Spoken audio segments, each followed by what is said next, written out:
Good morning, everyone. Today I'm presenting on Fibrocartilage complex injury, which called as TFCC injury. So TFCC injuries is one of the commonest cause of the ulnar-sided wrist pain that may result from the trauma or degenerative changes. So the etiology-wise, we can divide it into two types. Type 1 is usually because of traumatic injury. Type 2 is because of degenerative changes. So anatomically, TFCC is made up of six group of structure. The first structure is a dorsal and also volar radioulnar ligament. So this dorsal and also volar radioulnar ligament will converge and further divided into deep ligament and also superficial ligaments. Number 2 is central articular disc. Number 3 is the meniscus homologue. Number 4 is ECU, extensor carpi ulnaris tendon sheath, ulnar collateral ligaments, and lastly, this is the origin of ulnar-lunate and also ulnar triquetral ligaments. So as for the blood supply of this TFCC, periphery-wise, it is well vascularized, about 10 to 40% vascularized, but the central part is avascular. Moving on to the classification of the TFCC injury, basically the classifications is useful for the operative management of the TFCC injury. So we divide into the etiologies. The first etiologies is a traumatic cause, so which is type 1. So type 1 is further divided into type 1A, which is the central perforation or central tear of the TFCC structures. Type 1B is ulnar avulsion. Type 1C is distal avulsion involving the originate of the ulnar lunate and also ulnar triquetral ligament. And type 1D is radial avulsion. So type 2, which is associated with degenerative changes. Type 2 is further divided into type 2A, B, C, D, and E. So type 2A is generally TFCC wear and tear. Type 2B is type 2A plus lunate or ulnar chondromalacia. Type 2C is type 2B plus TFCC perforation. Type 2D is type 2C plus ligament disruption. And type 2E is type 2D with ulnar carpal or distal radioulnar joint arthritis. So the commonest presentation for the patient with TFCC injury is they often complain of the ulnar-sided wrist pain. So on physical examination, there's a positive phobia sign. Positive phobia means there's a localized tenderness over the soft spot in between the flexor carpi ulnaris and also ulnar styloid. It's basically this area. When we press, the patient will complain of pain. So this phobia sign is basically 95% sensitive and also 87% specific. And another one is a method to diagnose TFCC. We can elicit the pain with wrist deviation towards ulnar side whenever the TFCC is compressed, and also wrist deviation towards the radial side whereby the TFCC structures is stretched. Further diagnostic tool that we can use is imaging. Basically, is not really useful.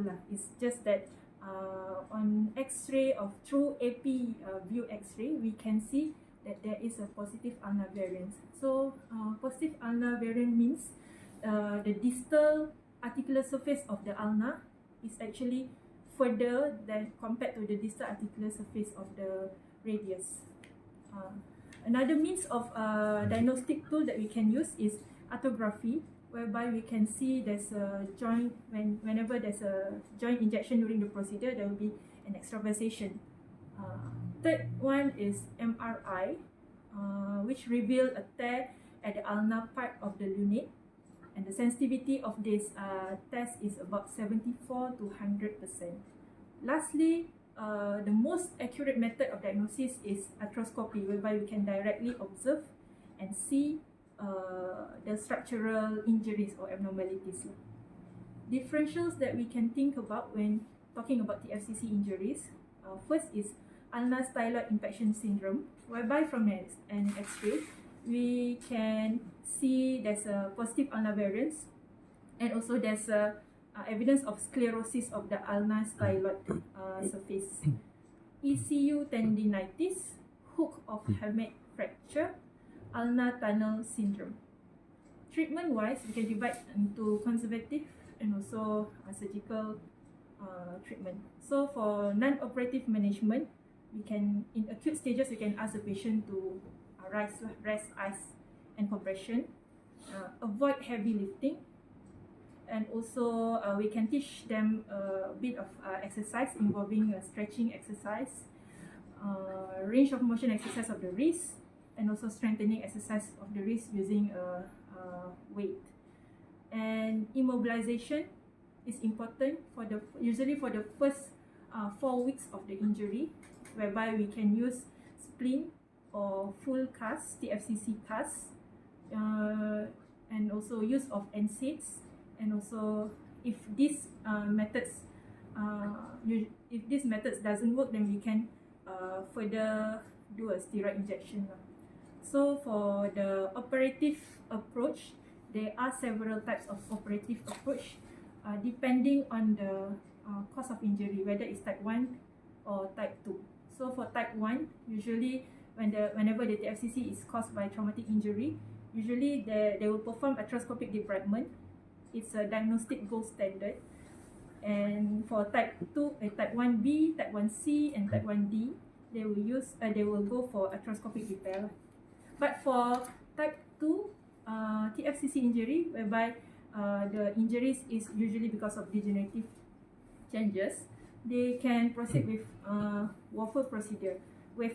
So wafer procedure is debridement of the distal pole of the ulna that is causing the infection. Ulnar diaphyseal shortening, which is the osteotomy of the diaphysis or metaphysis with plate fixation. Limited head resection, and lastly direct procedure. Direct procedure is usually they reserve it as the last option for the surgical approach. The main aim for this direct procedure is just for pain relief only lah, because it's often associated with ulnar stump instability. So in summary, TFCC injuries is a common cause of the ulnar sided wrist pain, and diagnosis is made clinically with positive fovea sign, but in some cases we have to go into MRI to help confirm the diagnosis. And treatment is generally conservative, and there are some patients with persistent pain, they might go for a surgical approach. That's it. Thank you.